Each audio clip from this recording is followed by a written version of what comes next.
Bonjour à tous et à tous. Merci d'être là avec nous pour ce débat spécial dans notre série Vlog économique en cette journée pluvieuse.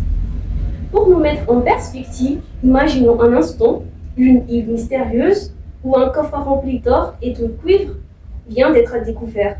Les habitants se demandent comment ce trésor pourrait construire leurs avenirs. C'est exactement la situation de Bougainville aujourd'hui avec la mine de Panguna, une ressource qui pourrait soutenir son développement, mais dont l'utilisation mérite une profonde réflexion.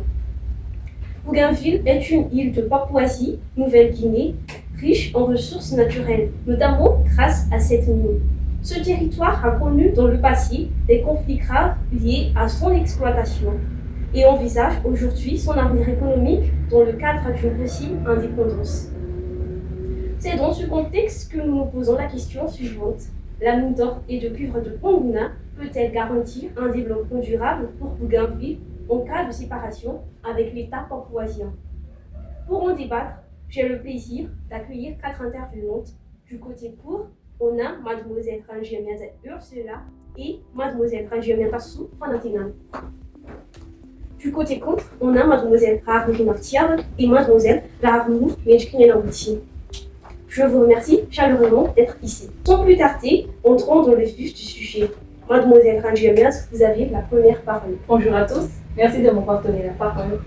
La relance de la mine de Panguna créerait des milliers d'emplois directs dans l'exploitation minière, ingénieurs, techniciens, ouvriers spécialisés, personnel de maintenance, géologues, contremaîtres.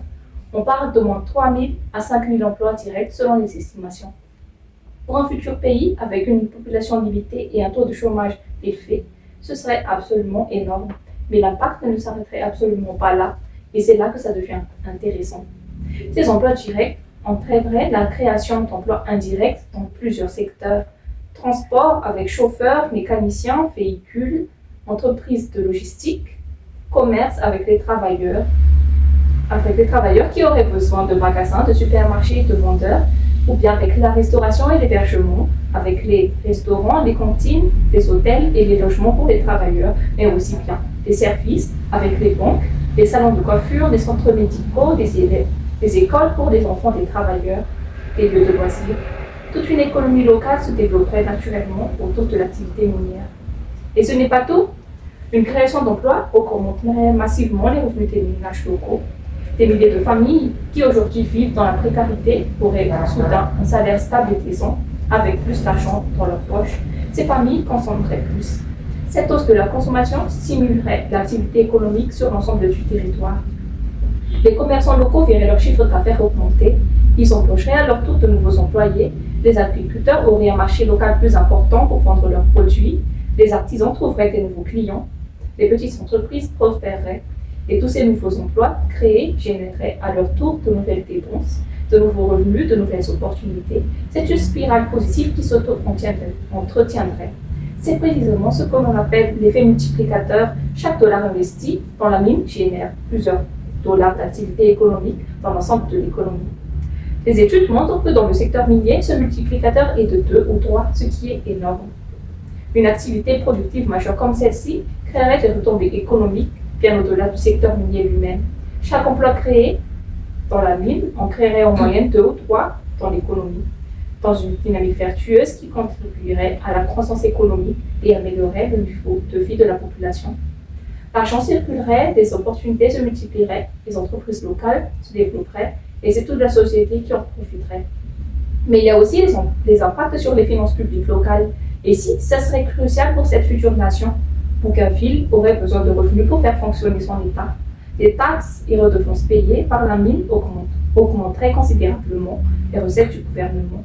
Mais au-delà de ça, toute cette activité économique générée créerait également des rentrées fiscales supplémentaires, taxes sur les salaires, les bénéfices, les entreprises locales. Le gouvernement aurait ainsi plus de moyens pour améliorer les routes, construire des écoles, des hôpitaux et développer l'accès à l'électricité et l'eau potable. C'est exactement ce dont un nouveau pays aurait besoin pour se développer. Pour un pays aspirant à l'indépendance, comme Bougainville, cette autonomie financière serait fondamentale. Sans la mine, le pays resterait dépendant de l'aide internationale, des prêts extérieurs, de la générosité des autres nations. Avec la mine, Bougainville pourrait financer lui-même son développement, prendre ses propres décisions, tracer son propre chemin. C'est là la différence qu'il y a entre une indépendance de façade et une véritable souveraineté économique.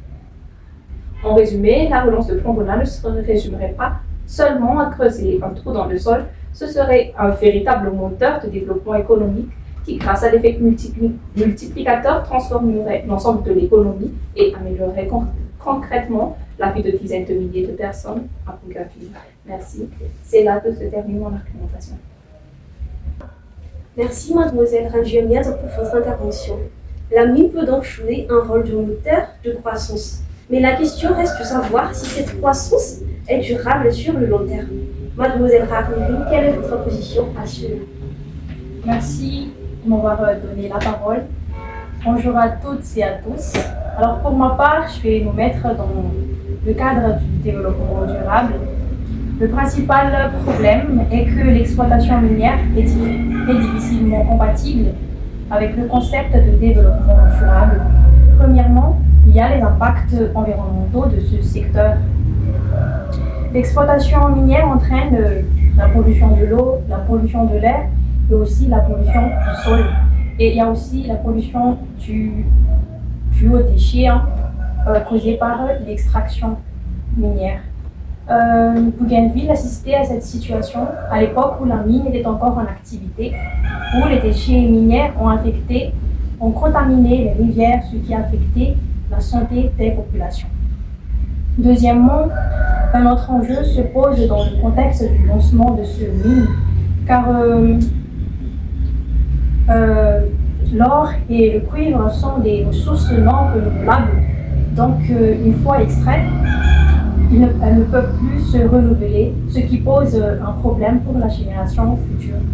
Et enfin, pour finir, un autre problème se pose dans ce contexte car l'exploitation minière est associée à des coûts économiques vraiment très élevés. Redémarrer la mine de Pangona requiert la reconstruction de la totalité des infrastructures qui est estimée à plusieurs milliards de dollars, ce qui va contraindre le pays, car Bougainville devra faire appel à des multinationales et cela va limiter leur contrôle national sur la ressource naturelle. Donc c'est tout pour mon argumentation. Merci mademoiselle Rarniri. Vos arguments sur les risques environnementaux et économiques sont forts. Mais est-ce une raison pour renoncer à cette ressource? Mademoiselle Larangia Yandassou, comment répondez-vous à ces critiques? Bonjour à toutes, merci de m'avoir passé la parole. En effet, je suis entièrement d'accord avec tous vos arguments sur le fait que l'exploitation de la mine de Pangona pose un grand problème de développement durable, mais aussi cela va soulever un grand problème de coût économique en matière d'exploitation. Cependant, les bienfaits apportés par l'exploitation de cette mine va compenser tous ces dommages causés.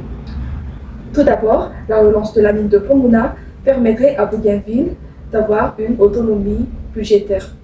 En effet, aujourd'hui, Bougainville dépend encore fortement des aides extérieures et des transferts publics. Or, Pangona possède des ressources minières très importantes, notamment en cuivre et en or, ce qui pourrait être une vraie moteur génératrice de revenus pour Bougainville afin de financer des secteurs essentiels tels que l'éducation, la santé, les infrastructures routières pour lutter contre la pauvreté. Cette autonomie financière est une condition clé pour renforcer la souveraineté économique de Bougainville. Par la suite, la relance de la mine pourrait attirer plusieurs investissements étrangers et de nouvelles technologies. En effet, un projet minier d'une telle envergure attire naturellement des investisseurs internationaux qui non seulement peuvent apporter des capitaux, mais aussi des savoir-faire techniques, des équipements modernes et de nouvelles gestions plus avancées, ce qui créerait de l'emploi, formerait des main-d'œuvre compétentes, mais aussi transférerait des compétences à la population de Bougainville. À long terme, l'exploitation de la mine de Pangona apporterait une diversification et modernisation à l'économie du pays. Et enfin, pour ma prise de parole, l'exploitation de la mine de Panguna renforcerait la crédibilité économique et politique de Bougainville à l'échelle internationale. Je m'explique. En effet, si Bougainville parvient à exploiter de manière efficace, c'est-à-dire des gestions transparentes, responsables de leur part, cela enverrait un signal à la communauté internationale qui sont capables de gérer de manière efficace leurs ressources naturelles suivant les normes internationalement imposées. Cela va attirer par la suite des partenaires, de nouveaux partenaires économiques et va renforcer les relations diplomatiques, ce qui va améliorer l'accomplissement de plusieurs activités et projets d'avenir pour l'économie.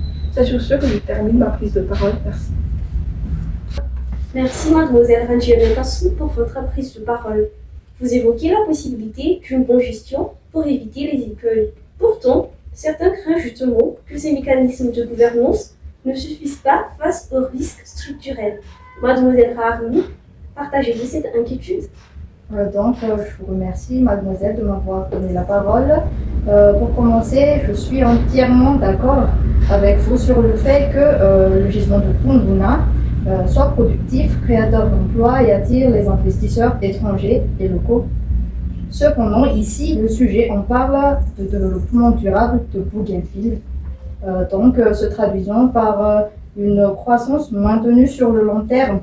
Et sur cela, je soutiens l'idée que le gisement de cuivre et de mine de Panguna risque de ne pas pouvoir garantir la croissance à long terme et durable de Bougainville. Premièrement, la forte dépendance de Bougainville à la mine de Panguna est une source majeure des conflits.